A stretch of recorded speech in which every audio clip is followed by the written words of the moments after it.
오늘 제가 명절이라는 말씀을 전할 텐데요. 여러분, 명절이란 전통적으로 해마다 우리가 지켜서 즐기는 날이죠. 네. 오래도록 계속되고 온 관습에 따라 생겨나는 기념일이자 휴일을 명절이라고 합니다. 보통 우리가 새해 시작할 때 뭘 지키죠? 설날 지키죠. 그리고 10월달 또 11월달 그때쯤에는 한가위 추석을 올려주죠. 여러분, 명절 다음을 가지려면 명절날에 뭘 행해야 될까요? 뭘 해야 될까요? 뭘 해야 될까요? 네. 우리가 의식이라고 생각하지 않지만 그래도 명절다우려면 명절날을 준비하고 명절날에 해야 되는 것들이죠. 네. 설날에 뭘 먹어야 됩니까? 떡국을 먹어야 되죠. 떡국 안 먹으면 설날 갔습니까? 아니죠. 예. 추석에는 뭐 해야 되죠? 송편을 먹어야 돼요. 송편 안 먹으면 추석 같지가 않잖아요. 이게 무슨 말이냐면 이런 겁니다. 우리가 명절을 지키는데 명절을 특별히 행하는 그 의식을 통해서 우리 안에 이루어지는 어떤 공동체 그리고 어떤 생각이 있다는 거예요. 명절에는 이것을 해야만 전도 붙이고 또 믿지 않는 사람들이 차례도 지키고 뭘 해야만 그 명절을 지킨 것 같다는 그런 생각이 들잖아요. 그리고 그것이 또 머릿속에 남죠. 그런데 만약 설날과 한가위 때 조상들이 이런 걸 남겼다고 생각하면 어떻게 생각하시는지 한번 들어보시고요. 만약 설날과 한가위 때 조상들이 이런 음식과 다른 여러 가지 의식들을 주지 않고 덕담하는 시간을 이렇게 지킬 수 있게 했다는 게 그게 그 날이 기쁨이 되겠습니까? 아니면 싫은 날이 되겠어요? 맨날 말만 모여가지고 말만 하면 됩니까? 별로겠죠. 예, 별로겠고. 마찬가지로 성경에서도 우리에게 이 명절과 같은 특별한 그런 개념을 우리에게 주신 의식이 있습니다.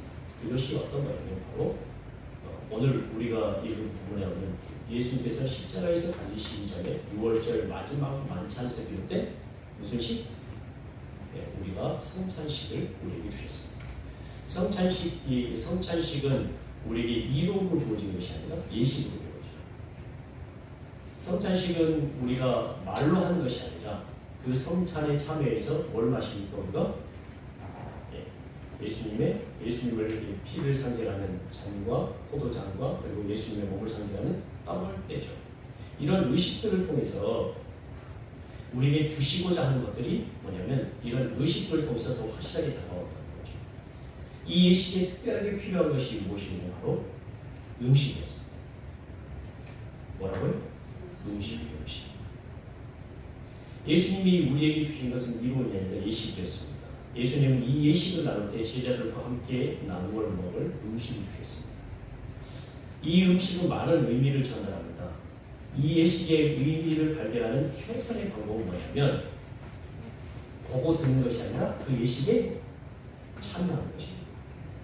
직접 참여해야 합니다. 그런데 예수님이 하셨던 그 6월절 마지막 만찬을 지금 우리가 참여할 수 있을까 없을까요? 없겠죠. 그래서 우리가 그 자리에 직접 참여하지 못하지만 오늘 본문에서 우리가 발견하는 것은 바로 그것이 무엇이었다는 걸 알고 있는 6월절 음식이었다는 거죠. 음식으로 우리에게 오셨다는 거죠.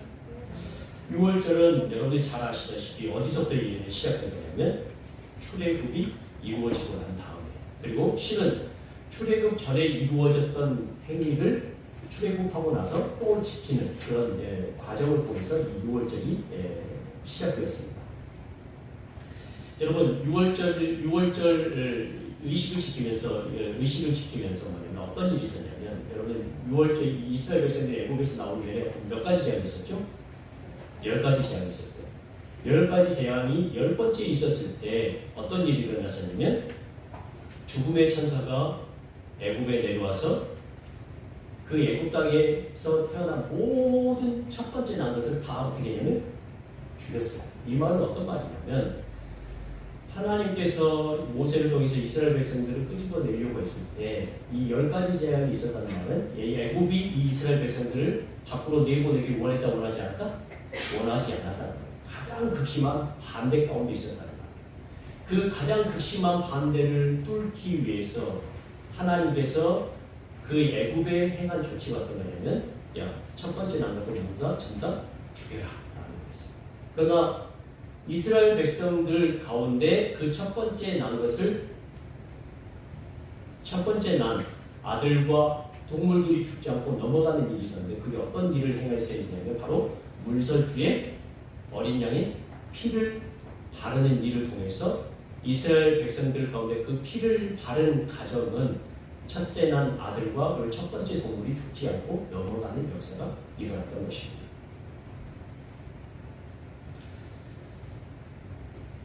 이 출애굽을 통하여서 이스라엘 백성들은 새로운 출발을 알리는 계기가 됐습니다. 그 전까지, 이 출애굽하기 전까지는 이스라엘이 애굽의 밑에 있는 식민지의 국가의 개념, 종의 개념에 있었던 거면, 이 출애굽을 통해서 이스라엘 백성들은 새로운 자기들의 나라가 새롭게 출발할 수 있는 것을 알리는 계기가 됐죠. 마찬가지로 예수님께서도 제자들과 함께 이 유월절 먹기를 어떻게 했냐면 원하고 원했다라고 말씀했는데, 왜 이걸 원했냐면 출애굽에 가졌던 그 의미를 대비시켜 보면 예수님께서 오심으로 인해서 이스라엘 말고, 혈통적으로 내려오는 이스라엘 말고 새로운 나라를 지금 어떻게 하실 것이다?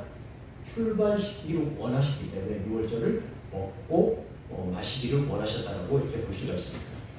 이 유월절을 먹고 마심으로 제자들로부터 시작된 하나님의 나라와 백성들이 새롭게 어떻게 될 거라고? 일어날 것입니다. 그런데 먼 옛날 이스라엘 백성들이 이스라엘을 억압하던 그 악의 세력인 애굽으로부터 탈출했던 것처럼 예수님의 살과 피를 먹는 예식을 치룬 이 사람들은 새로운 하나님의 나라를 볼 것인데, 그런데 그 새로운 하나님의 나라의 출발을 하기 전까지 이스라엘이 애굽에 반대를 당했던 것처럼 지금 예수님께서 새로운 나라를 출발시키려고 하는 이 상황이, 6월절 마지막 만찬을 먹는 이 상황이 지금 어떤 상황이냐면 예수님의 나라를 좌절시키고자 하는 가장 큰 반대가 있었던 시점이었다. 특별히 오늘 본문에서는 세 가지 반대가 있습니다. 첫 번째는 어떤 거냐면, 여러분 2절을 한번 보십시오. 2절을 보시면 예수님께서 시작하신 이 날을 어떤 사람들이 방해하려고 그러냐면, 2절 말씀 같이 한번 읽으실까요? 22절 시작. 대제사장과 서기관들이 예수를 무슨 방도로 죽일까 궁리하니 이는 그들이 백성을 두려워합니다. 예. 대제사장과 서기관들이 예수님을 어떻게 하려고 했다고요? 죽이려고 했습니다. 어떻게 죽일까를 궁리했어요. 예수만 죽이면 이 지금 새롭게 출발된 이 예수 운동이 어떻게 될 것이다? 무너지게 될 것이다 라고 생각을 했던 거죠. 두 번째는 3절에 보시면, 3절 같이 한번 읽어보실까요? 시작. 열두 중에 하나인 가룟신이라 부르는 유다에게 사탄이 들어가니. 예수님의 사랑하는 제자였던 가룟 유다의 배신이 있었습니다. 유다에게 뭐가 들어갔어요? 사탄이 들어갔습니다. 예수님의 구원 사역을 바리새인과 서기관들만이 아니라 사랑하는 제자였던 가룟 유다의 배신을 통해서 파멸시키려고 한다는 거죠. 유다는 예수님을 넘겨주고자 대제사장들과 성전 경비대장들과 구체적인 계획을 짰습니다. 사람들은 유다에게 돈을 주기로 약속했고, 그들 안에는 유다가 그렇게 구체적인 계획을 가져오자 기쁨이 넘쳐났다고 표현하고 있습니다. 여러분, 누군가를 죽이는 일에 희열을 지금 느꼈다는 말. 인간은 자신이 반대하는 일을 하는 사람을 제거하는 일에 기쁨을 느끼는 본성을 가지고 있습니다. 여러분, 영화를 보도요, 우리의 그 본성을 어떻게 할 수 있냐면, 영화에서 아주 악한 일을 하는 사람의 주인공이 이 악한 일을 하는 사람을 처단하거나 처리했을 때 여러분들 마음속에 어떤 생각이 듭니까? 이야, 죽인다, 통쾌하다. 또 어떤 사람은 이야, 이렇게 희열이 있을까라는 생각을 하게 되죠.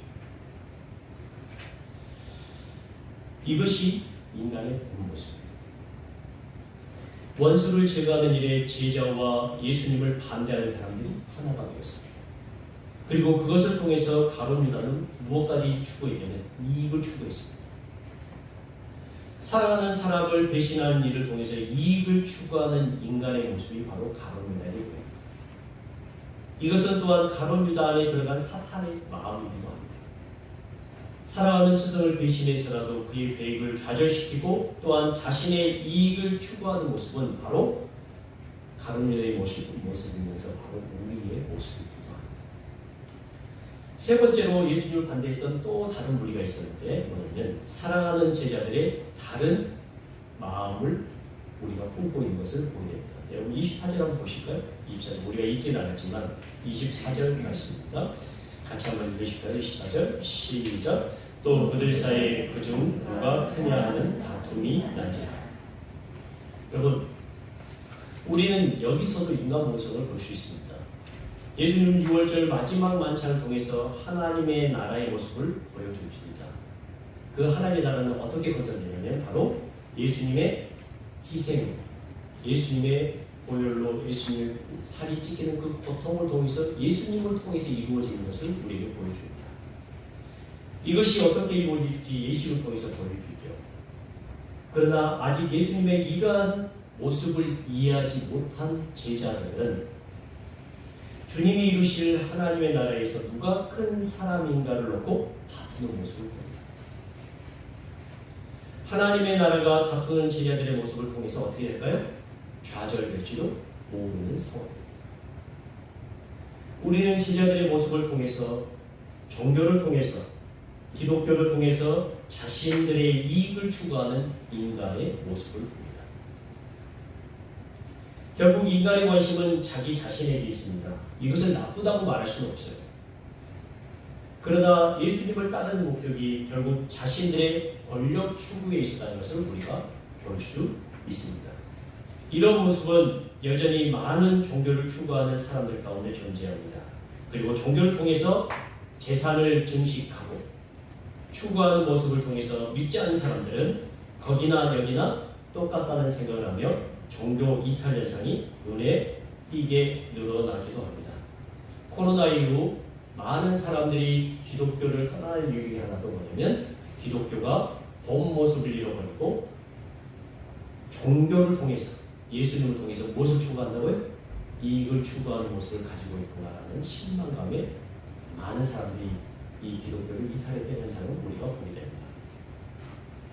예수님은 이런 여러 가지 반대의 직면에 있었습니다. 그러나 예수님은 자신이 하고자 하는 일이 반드시 이루어질 것을 확신하고 있었습니다. 왜냐하면 출애굽을 통해서 이루어졌던 6월절의 특징은 이스라엘 백성들의 능력이 아니라 전적인 하나님의 능력과 하나님의 일하심으로 이루어졌기 때문입니다. 여러분 출애굽에서 10가지 재앙들이 일어났을 때 이스라엘 백성들이 한 것이 무엇이 있었습니까? 없었죠. 전적인 하나님의 능력과 하나님의 일하심으로 출애굽이 이루어졌음을 알고 있습니다. 이와 마찬가지로 출애굽 당시 애굽의 반대가 가장 심할 때 하나님께서 이루신 그 놀라운 일이 지금 예수님이 처한 그 상황에서도 반드시 하나님의 뜻대로 이루어질 것을 예수님은 확신하고 있었습니다. 예수님은 십자가에 달리시기 전 이런 복잡한 상황 가운데서도 이 6월절 만찬의 의미를 우리에게 알려주십니다. 이 만찬의 의미를 본문을 통해서 알 수 있는데 그것은 바로 이 6월절 만찬에 하나님의 나라가 어떻게 이루어질 것인가, 하나님의 뜻이 어떻게 이루어질 것인가를 우리에게 이렇게 말씀하셨습니다. 바로 섬김으로 이루어진다고 우리에게 말씀하고 계십니다. 무엇으로 이루어진다고요? 섬김으로. 예수님은 세상 나라와 하나님 나라의 차이를 먹는 자와 섬기는 자로 대비해서 설명합니다. 여러분 한번 보실까요? 25절, 26절입니다. 25절, 26절 같이 한번 읽으실까요? 시작. 예수께서 이르시되 이방인의 임금들은 그들을 주관하며 그 집권자들은 은혜와 칭함을 받으나 너희는 그렇지 않을지니 너희 중에 큰 자는 젊은 자와 같고 다스린 자는 섬기는 자와 같을지니라. 세상에서 큰 자들은 어떤 사람들이냐면 섬김을 받는 자들입니다. 이들은 상에 앉아서 종들이 해주는 음식을 받아서 먹는 사람들입니다. 세상에서 큰 사람들이처럼 섬김을 받는 사람들이죠. 세상 나라에서는 먹는 자가 더 큰 자입니다. 그러나 주님은 자신을 먹는 자가 아니라 먹이는 자라고 말씀하고 계십니다. 이것이 어떻게 드러났을까요? 여러분, 6월절 만찬을 진행하면서 제자들에게 보여주셨습니다. 여러분, 이 6월절 만찬을 누가 준비했을까요? 제자들이 준비했을까요? 아니요, 그렇지 않습니다. 6월절 만찬을 예수님께서 친히 준비하셨습니다. 제자들에게 야 6월절 만찬을 좀 준비해야 했더니 제자들이 어디 가서 준비할까요? 했더니 예수님께서 야 성내에 들어가면 한 사람 무동에 들어오는 한 사람 만날 것이다. 그 사람에게 이렇게 말해라. 그러면 그 사람이 너희들 6월절 만찬 준비해야 한 장소로 데려갈 테니 거기 가서 6월절 만찬을 준비하라고 말씀하십니다. 그리고 만찬이 시작되자 예수님은 제자들이 먹을 수 있도록 장과 떡을 가지고 섬기셨습니다. 이것을 먹어라. 이것을 마시라. 라고 섬겨주셨죠. 예수님은 제자들에게 떡과 잔을 나누시면서 그들이 먹을 수 있는 먹을 수 있도록 섬기는 자의 위치에 서 있었습니다. 여러분, 세상 나라의 권력은 가진 자가 누리는 것입니다. 그러나 하나님의 나라는 섬기는 자가 누리는 나라라고 말씀합니다. 예수님은 섬김을 하는 자들에게 하나님의 나라를 맡기십니다. 예수님이 세우신 하나님의 나라에서 수고하고 애를 썼던 제자들은 섬김을 했던 사람들이었습니다. 그래서 그 제자들은 예수님과 함께 같은 상에서 먹고 마시며 보좌에 앉아 이스라엘 12지파를 다스리게 될 것입니다. 30절 한번 보실까요? 30절 다시 한번 읽겠습니다. 시작. 너희는 내 상에서 먹고 마시며 또는 보좌에 앉아 이스라엘 12지파를 다스리게 하려 하노라. 아멘. 또한 이 제자들의 특징적인 모습이 한 가지 더 기록되어 있는데 28절 한번 보실까요? 28절 앞에 있는데요. 같이 한번 읽으실까요? 시작. 너희는 나의 모든 시험 중에 항상 나와 함께하는 자들인지. 하나님의 나라를 맡은 제자들의 특징은 섬기는 자였으며 또 그리고 무엇을 함께한 자들은 예수님과 함께 시험을 항상 같이 한 자들이었습니다. 이들은 시험을 이긴 사람들이었습니다. 그리고 계속된 시험을 받아들인 자였습니다. 그리고 앞으로도 시험에 노출될 사람들이었습니다. 예수님은 베드로의 모습을 통해서 제자들이 어떤 삶을 살아야 할지를 알려줍니다. 예수님은 베드로에게 야, 네가 시험을 당할 것이다. 그래서 준비해라 라고 말씀하십니다. 하지만 베드로는 절대로 주님을 떠날 일이 없다고 장담합니다. 주님은 이렇게 열심히 베드로의 믿음을 위해서 기도했습니다. 야, 내가 너를 위해서 기도한다. 무엇이 떨어지지 않도록? 믿음이 떨어지지 않도록 기도하겠다라고 말씀합니다. 예수님께서 기도하신 목적은 베드로 자신을 위한 것이기도 했지만 베드로가 섬길 사람들을 위한 것이었습니다. 여러분 32절 보실까요? 예수님께서 어떻게 기도하셨는지, 왜 기도하셨는지 보면 32절 같이 읽겠습니다. 시작. 그러나 내가 너를 위하여 내 믿음이 떨어지지 않기를 기도하였으니 너는 돌이킨 후에 내 형제를 굳게 하라. 예수님이 한 사람을 부르고 세우신 목적은 그 자신에게도 있지만 언제나 다른 이들을 섬기는 것으로 결정되곤 합니다. 베드로는 이 일을 위해서 시험을 받았고 좌절도 했으며 자신의 모습이 어떤 상태인지 알게 됐습니다. 베드로는 주님을 배신한 사건을 통해서 신앙은 열심과 결단, 각오와 결심으로 되는 것이 아님을 알게 됐습니다. 주님이 말씀하신 것처럼 섬김으로만 된다는 것을 알았습니다. 여러분, 베드로가 다시 하나님의 제자로 일어나게 된 것은 예수님을 배신하고 난 후에 그가 좌절했고 갈릴리 바다로 되돌아갔을 때 그 베드로를 다시 세우기 위해서 찾아갔던 예수님에 의해서였습니다. 베드로야, 네가 나를 사랑하느냐?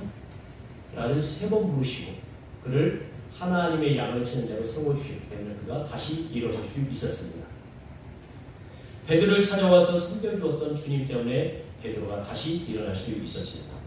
베드로도 또한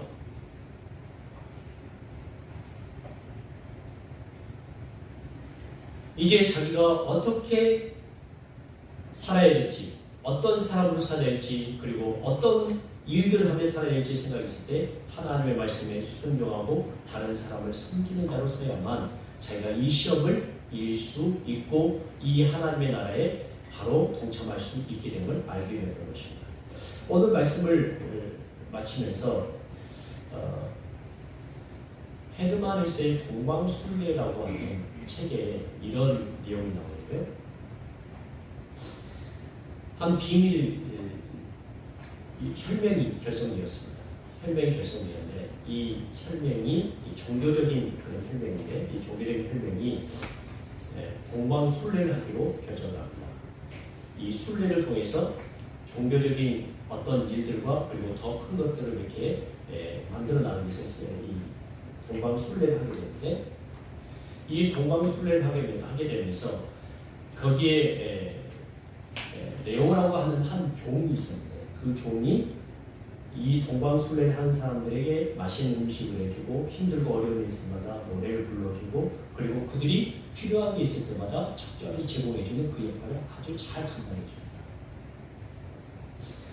그런데 이 레오가 있을 때는 동방순례를 아주 잘하고 있던 이 단체가 갑자기 이 레오라는 사람이 이 종이 갑자기 사라지고 난 다음에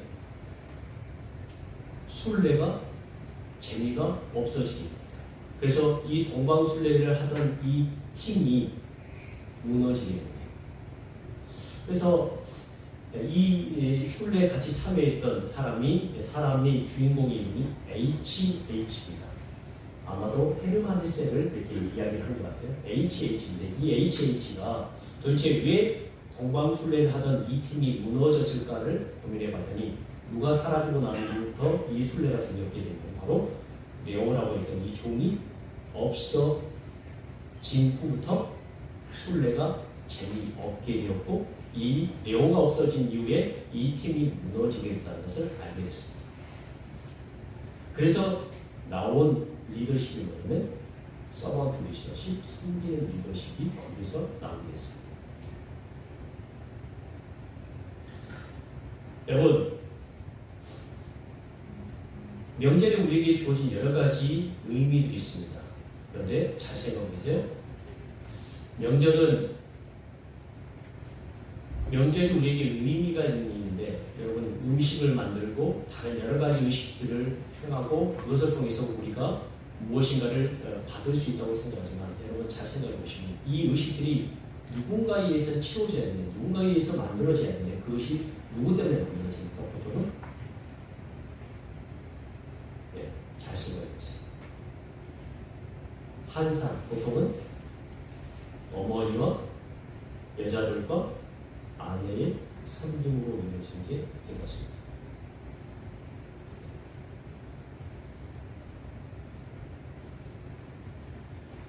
우리는 명절을 지키는 게 의미를 두지만 그 명절의 가장 큰 의미는 뭐냐면 그것을 이루어지도록 만들어주신 분이 누구신가를 여러분 유심히 보셔야 됩니다.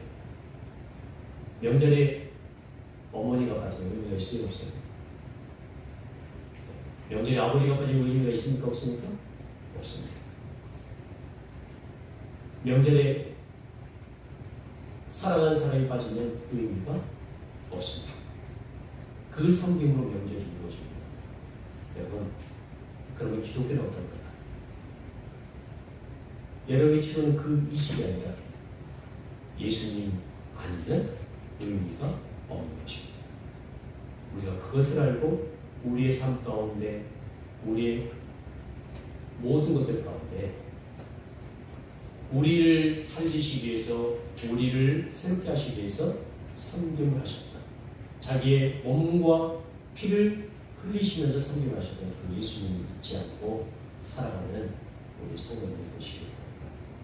그래서 여러분들 그 섬김을 통해서 공동체가 살아나고 가정이 살아나고 하나님의 은혜가 살아나는 그 직장들에 되어질 수 있는 그런 은혜가 우리 사랑하는 모든 성도들 가운데 온전히 있기를 주님의 이름으로 간절히 축원합니다.